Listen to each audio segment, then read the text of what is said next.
Ito mga makisig, magandang araw sa inyo. May good news ako. TXQ G63 natin mga makisig. Di ba yung ipinakalala ko sa inyo to ay UHF lang.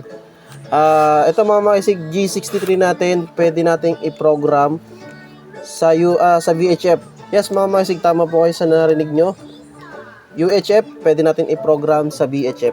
So, paano ko po siya mapapatunayan sa inyo to. Kuha lang ako ng radyo mga makisig, tapos de-demo ko sa inyo. So ito mga makisig, ito TXQ G63 natin, pinogram natin ng VHF. So sample natin yung aming frequency 144.520 MHz, yung sa DX1 Papa. Okay, transmit tayo. Press tayo. Ayun, pumasok. Check 1 2 3. Audio check 1 2 3. So ito naman, pabalik. Yun. Mainaan natin ng konti. Isa pa.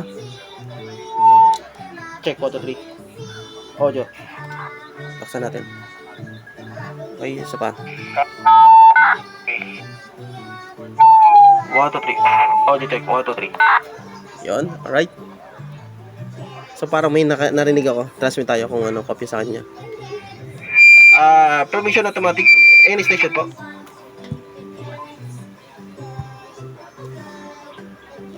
Wala pala. So yan mga makisig, sa mga gusto mag-avail nito, G63 ito mga makisig, PM lang po. Ayan. Pwede natin i-program sa VHF and at the same time sa UHF pwede. So pwedeng i-cross man nyo. Cute size mga makisig, oh. Right? Yung Marites ko, pwede sa UHF, pwede sa VHF.